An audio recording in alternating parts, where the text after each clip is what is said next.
let's go to Dennis House. Dennis, what do you make of that? He's with the governor. Well, Darren, the governor is right here and just joining us. What do you think of the reaction to your speech today? I think it was positive. We did a budget together, and it was almost unanimous, just about a year ago. And we're building on some really good initiatives. I talked about housing. I talked about workforce. Talked about the fact that we're making biggest commitment to daycare and education ever. We're not slowing down. Can you get this all done in the session, the short session? Yeah, we'll get it done. We always have. Governor Lamont, we thank you for your time today. Thanks. You worried about the progressive wing? And so that is the situation here at the state capitol. Governor just walked out, Darren, as you threw to me. So we just got a reaction from him about his speech. And it was a reaction that was somewhat bipartisan. There were some Republicans applauding some of his measures there. We were talking to the first select woman of Ellington just came out. She's a Republican, and she liked what the governor had to say. A lot of the towns were mentioned, specifically Meriden got a shout out, New London got a shout out. Many of the mayors are here today. They come in to meet with the lawmakers who represent their district. There were also some other moments where he talked about putting the phones down for kids in schools. I know that's going to resonate with parents quite well across the state. Let's go downstairs to Tom Dudchick and the Capitol Report crew to get some analysis on what the governor had to say there. Tom?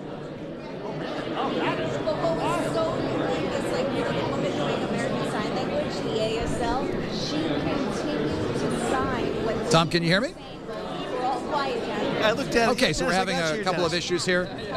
Oh, there we go. So here we go. So, all right. So my read is like this is a do more with what you have budget, right? It wasn't like he didn't come up there and pound the table and say have all these great things going on. It was let's do with what we have, Joe. Yeah, and I think I spoke of that before. It's not just do with what we can with what we have.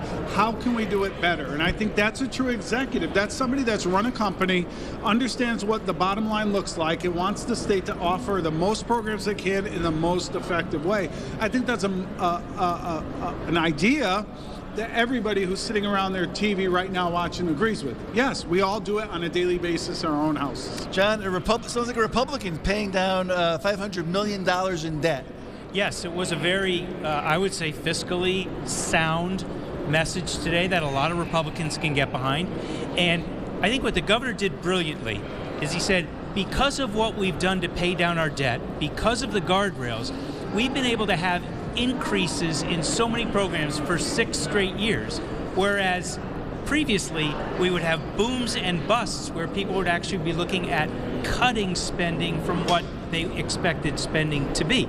So essentially he said, slow and steady wins the race. It may not sound sexy, you may not get everything all at once, but eventually you're going to get it. Let's keep going forward. Danielle, did I miss the lines about cities and towns? No, what I love about the governor's address is he had those buzzwords. There were a ton of mayors and first selectmen and local leaders on the floor listening. And what I extracted from that is huge housing initiatives, municipal aid, and prioritizing those things as we move into this short session.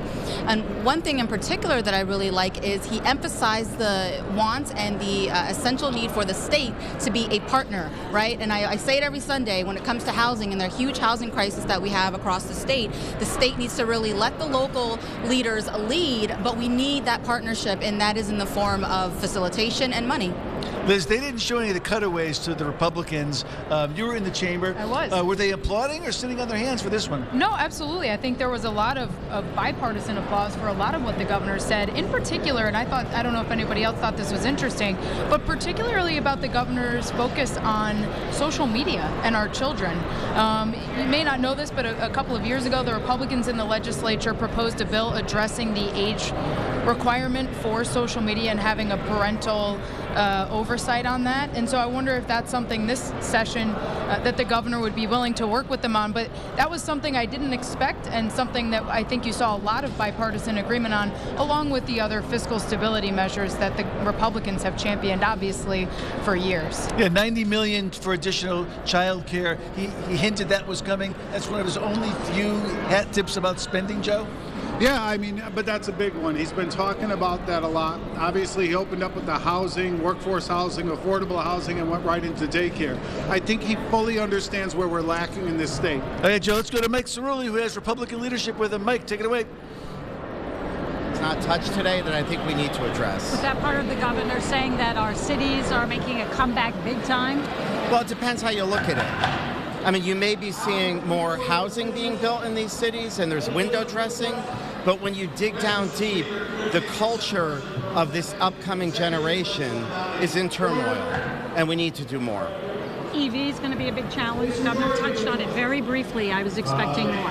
Well, I think one of the things you saw was there's really no money for infrastructure or making it a reality, and that's one of the things is they don't have a plan. And the big problem here is we all agree on a cleaner and greener Connecticut. The problem is we don't want to take choice away from individuals as to what vehicle they can drive, and that's a real difference between the two parties. But yeah, there's no money for the build out. Yeah, and I think the governor didn't address. I mean, he skirted around the issue of how we stabilize our electric grid, but he's got to reconcile what's happening with Pura and them not allowing our electric companies to expand the grid to even pave the way for electric vehicles. So I think that's another area that was left untouched. But overall, the governor is recognizing that we have a budget in place and we don't need to reinvent the wheel. And I think he's appropriately looking at areas that we could enhance and work on. But bottom line is we have to get our spending under control in programs that were overrun in 2024 dramatically. We're staring at $200 million of additional unbudgeted spending that occurred in 2024 that he needs to balance the budget on. Can you be clear about education? Because we heard that early childhood care, that's going to be expanded. Is there a $48 or a $50 million cut for elementary school that you can see, or no? There was magnet school reduction. So the ECS formula that we increased last year, we put $150 million into education. The governor is taking about $50 million that was globally earmarked for VOTEC, magnet, and charter schools, and he's giving them a 3% increase, which is substantially less, and then using that money for early childhood and other programs. So basically, the whole talk about looking at the spending caps or the guardrails is not going to happen? Well, Democrats keep talking about it. Yeah, I mean, our part of the conversation is we want coming out. Hey guys, yeah. So Liz, you listen to Candelora. Talked a lot about the EV stuff. So that's the number one point I want you to talk about. And secondly, he says we have a budget in place. Right. So what is he foreshadowing there going forward? Well, first tackling that, I think what Vinny is saying is, look, we don't need to tinker with the budget. And we all know, we've been around the building for a really long time. This is probably one of the first times we've ever seen a place where the state doesn't have to go in and deal with a deficit, right? I mean, usually that's what you're trying to do, is mitigate a deficit in the second year of the budget. So I think Republicans are perfectly happy to say, what we have, if it ain't broke, don't fix it. On the point about the electric vehicles, this is something that Republicans have been hammering over and over and over again, and it's very similar to the governor's uphill battle to implement tolls. This is something that we are not prepared for, and I think what Vin is speaking to is the fact that, if you look to our neighbor in the north, in Massachusetts, they're spending billions of dollars to implement 900 charging stations to build the infrastructure to allow for electric vehicles. In Connecticut, we're spending a fraction, and we don't have the infrastructure. And Joe, Vinny talked about Pura not having the role in making sure that gets done.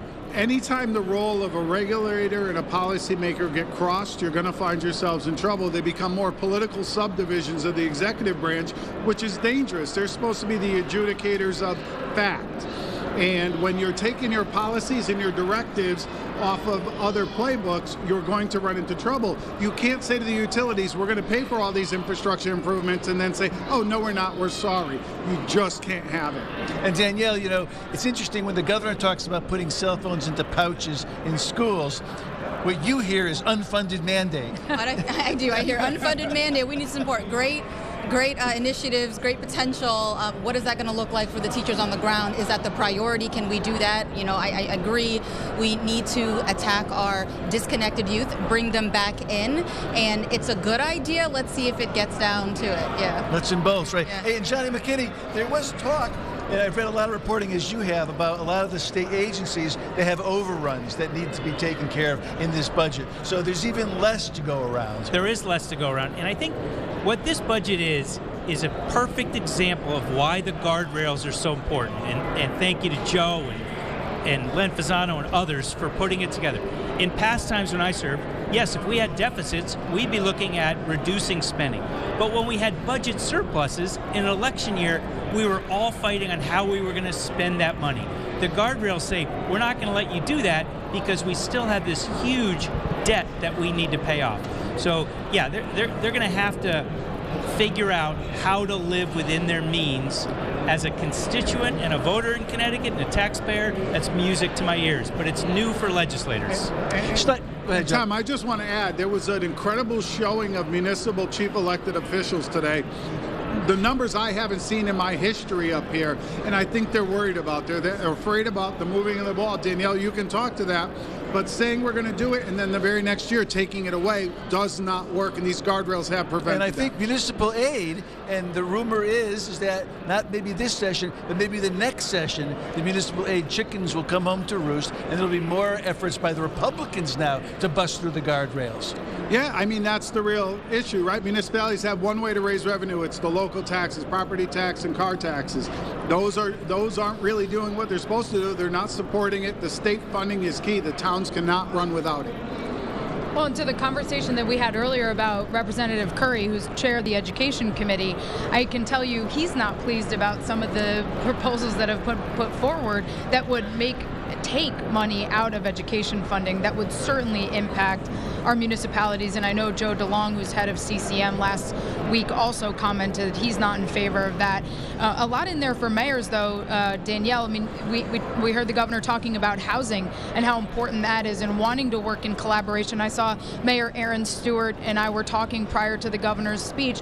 I know for her, the housing opportunities, particularly transit-oriented development, have been huge for Erin, and she's had such a positive impact in her community on that. So I think that the mayors across the state are really looking to partner with our friend Brandon McGee to make sure that housing is a priority. Danielle, I know Bloomfield's at the forefront of building more and more units that are affordable, along with other kind of units in downtown Bloomfield. That's correct. You know, one thing that the governor pointed out is the need for prioritizing all housing options, workforce, and making sure that we prioritize labor and making sure that they're building and we're building with the trades, and they're bringing better paying jobs to the towns and really enhancing our downtown centers and connecting it throughout. And so that's one thing that I know myself and all the mayors on the floor today we're really looking forward to. Johnny Mack, in about 45 seconds, wrap this up for us. Well, it's a short session. It's an election year. The governor's given his speech. Now it's up for the leaders to really say to their members, because you have to have only committee bills in this session, we need to be very careful with having hundreds and hundreds of bills go through the pipeline, because that's going to create chaos. So for the next month or two, you're really going to see the leaders sort of control and shape what the changes are going to be. All right, Johnny Mack. For Johnny Mack, Liz Kranowitz, the mayor of Bloomfield, Danielle Wong, former speaker Joe Simritz. I'm Tom Dutchik. We'll see you Sunday morning at 10:30 on Capitol Report. We'll kick this around a lot more. Dennis, back to you. All right, Tom, thanks. I'm joined now by my colleague Kent Pierce, who's been covering the protesters who came in during the governor's speech and then were escorted outside. Tell me what you've learned so far. Well, from the beginning, we thought we could hear some chanting somewhere in the building. We thought, oh, maybe that's going to be it. But then banners were unfurled from the balcony, and then we heard the chanting right in the hall of the House as well. Did not last very long, and obviously the Capitol Police, State Police, were on scene, prepared to handle it, escorted them out, and they're doing what we see it every opening day of the session. They're now outside, chanting. They've got the signs, are being interviewed by reporters like us. The message here is divesting from people who they think are helping with the Israeli conflict, especially arms manufacturers. They noted Sikorsky by name as supplying the Israeli military with some of the weapons that is part of what they would like to see ending over there. All right, Ken Pearson, we'll hear from them tonight on News 8 beginning at 4 o'clock. Thank you. So that is a wrap-up here from the state capitol. We'll have full coverage beginning on News 8 at 4 of what the governor had to say, reaction from leaders, and analysis, and the protesters as well. On News 8 beginning at 4, and then again at 5 and 6. Live at the state capitol, I'm Dennis House. Darren, back to you. All right, Dennis, thank you, and thank you to our entire political team.